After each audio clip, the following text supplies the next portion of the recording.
क्या कि हम लोग अपना अलग पार्टी बनाए, इस पर आप लोग विचार कर रहे हैं, विचार करके बता रहे कि अपने वकील को बोल दीजिए एक और ऐसा मानहानि का नोटिस बना ले, क्योंकि अगले 2-4 दिन में आप पर एक और बड़ा खुलासा करने जा रहे हैं। बिहार विधानसभा चुनाव की सियासी सरगर्मी के बीच पूर्व केंद्रीय मंत्री आरके सिंह के एक बयान ने बीजेपी की तपिश बढ़ा दी है। पूर्व केंद्रीय मंत्री व बिहार बीजेपी के बड़े नेता आरके सिंह ने बीजेपी छोड़ने के संकेत दे दिए हैं। आरा के क्षत्रिय कल्याण संगठन बिहार के कार्यालय के उद्घाटन के अवसर पर कहा कि क्या हम लोग अलग पार्टी बनाएं, इस पर विचार कर लें। सुनिए। क्या कि हम लोग अपना अलग पार्टी बनाए, इस पर आप लोग विचार कर रहे हैं, विचार करके बता रहे। आरा में मंगलवार की शाम का माहौल कुछ और ही था। बाबू बाजार स्थित क्षत्रिय कल्याण संगठन बिहार के कार्यालय का उद्घाटन केवल एक रस्मी कार्यक्रम नहीं रहा, बल्कि ये बिहार की राजनीति में नई गूंज बन गया। मंच पर खड़े पूर्व केंद्रीय मंत्री आरके सिंह अपने पुराने तेवर में दिखे। उनकी आवाज में वही कठोरता थी, वही आत्मविश्वास और वही तलखी जिसने उन्हें एक ईमानदार और सख्त अफसर से लेकर कड़े राजनेता तक की पहचान दी है। उन्होंने साफ कहा कि क्षत्रियों को सम्मान देने वाली पार्टी को ही हम वोट देंगे। अगर किसी ने पैर तले रौंदने की कोशिश की तो हम उछल कर वार करेंगे। ये चेतावनी केवल भीड़ के लिए नहीं, बल्कि सीधे सीधे उनकी ही पार्टी बीजेपी के केंद्रीय और राज्य नेतृत्व के लिए थी। आरके सिंह ने मंच से अपने पुराने दिनों को याद दिलाया। एसडीओ, कलेक्टर, कमिश्नर और बिहार के गृह सचिव के रूप में उनकी पहचान कैसी थी। उन्होंने ये भी कहा कि जैसे मैं था वहां भ्रष्टाचार करने की किसी की हिम्मत नहीं होती थी। हमारे रहते विभाग साफ सुथरा रहते थे। लेकिन इस बार उनकी तलखी भ्रष्टाचार तक सीमित नहीं रही। उन्होंने बिहार की राजनीति और जातीय समीकरणों पर खुलकर प्रहार किया। उन्होंने कहा कि बिहार बीजेपी में राजपूत समाज का प्रतिनिधित्व नाम मात्र का है, जबकि यादव और पासवान समाज ने संगठित होकर अपनी ताकत साबित की है। उन्होंने क्षत्रिय समाज को भी एकजुट होकर ताकत दिखाने का आह्वान किया। उनके शब्द तलवार की धार जैसे थे। आज आप बिखरे हुए हैं, इसलिए आपका कोई मोल नहीं है। जिस दिन क्षत्रिय समाज संगठित हो जाएगा, उस दिन सबको एहसास होगा कि हमारी ताकत क्या है। जिस पार्टी में सम्मान मिलेगा, उसी को हमारा वोट मिलेगा। आरके सिंह ने यह भी स्पष्ट कर दिया कि उन्हें चुनाव लड़ने की परवाह नहीं है, लेकिन सम्मान और समाज की एकता उनके लिए सबसे ऊपर है।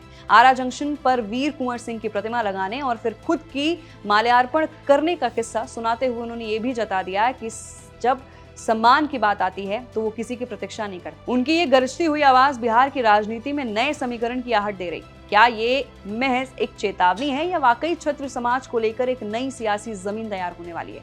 वही इससे पहले प्रशांत किशोर के निशाने पर इन दिनों बीजेपी और जेडीयू के 3 बड़े नेता भी हैं, जिनके खिलाफ लगातार मोर्चा खोल रखा है और एक के बाद एक बड़े आरोप लगा रहे हैं। आरके सिंह ने कहा है कि प्रशांत किशोर के आरोपों का बचाव करने के लिए बीजेपी और जेडीयू के नेताओं को उन्हें जवाब देना चाहिए।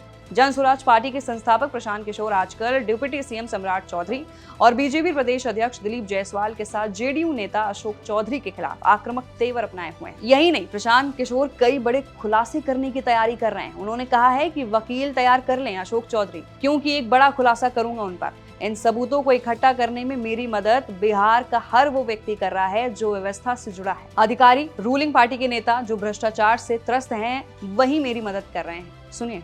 कि अपने वकील को बोल दीजिए एक और ऐसा मानहानि का नोटिस बना ले, क्योंकि अगले 2-4 दिन में आप पर एक और बड़ा खुलासा करने जा रहे हैं।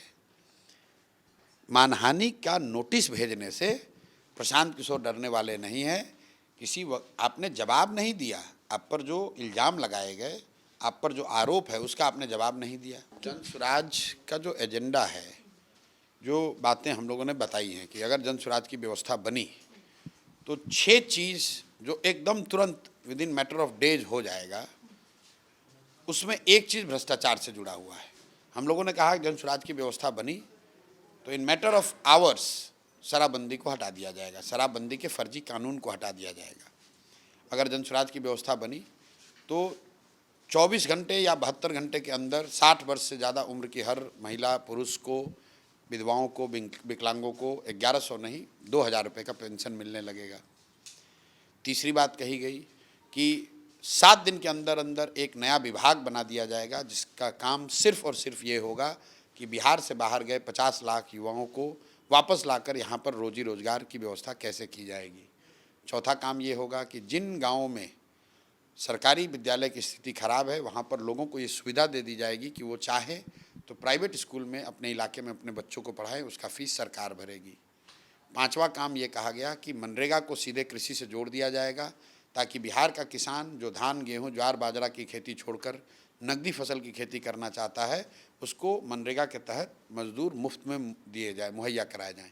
और छठवां काम जो किया जाएगा कि बिहार के 100 सबसे भ्रष्ट नेता और अफसर जिनको पिछले 3 साल में हम लोगों ने चिन्हित किया है, उन पर कार्रवाई के लिए एक अध्यादेश लाया जाएगा, नया कोर्ट बनाया जाएगा और उन पर न सिर्फ कानूनी कार्रवाई होगी बल्कि उनसे और उनके आने वाली पीढ़ियों से बिहार के से लूटे हुए पैसे की वसूली होगी।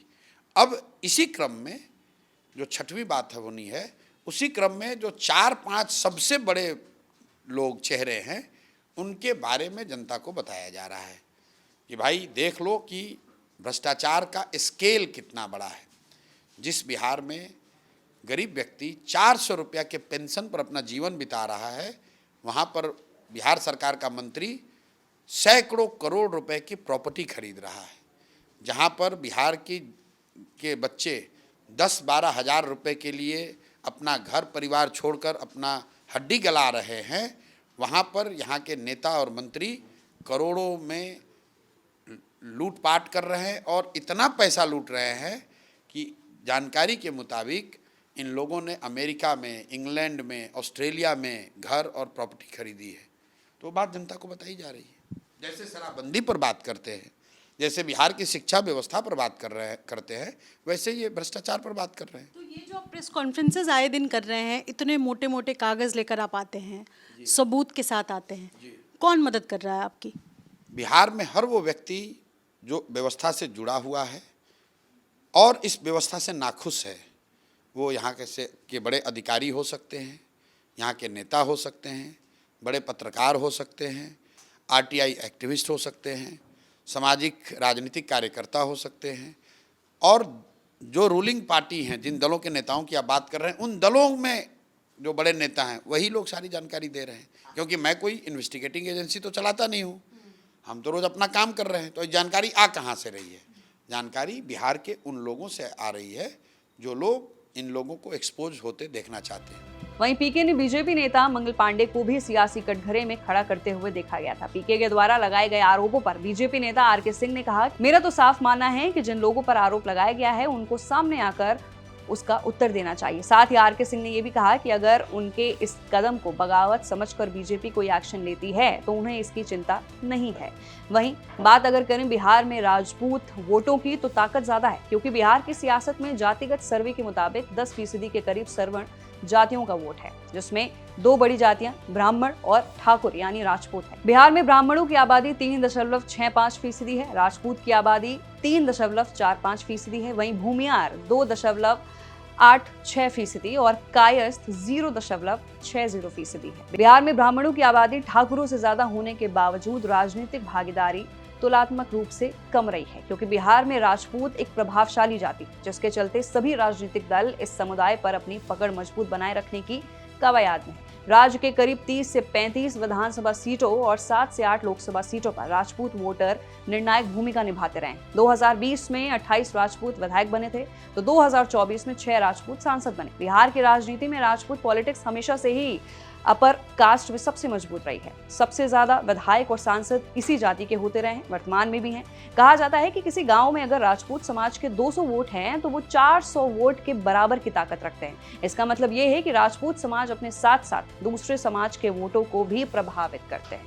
तो फिलहाल के लिए सवाल बहुत ही बड़ा है कि बिहार चुनाव नजदीक हैं और जो सियासी गलियारे उनमें चर्चाएं काफी तेज हैं। कोई पार्टी छोड़ने वाला है तो कोई दूसरी पार्टी ज्वाइन करने वाला है। फिलहाल आपकी क्या राय है नीचे देखे कमेंट सेक्शन में जरूर बताइए। मैं थी आपके साथ वंशिका सिंह और आप देख रहे हैं एबीपी लाइव।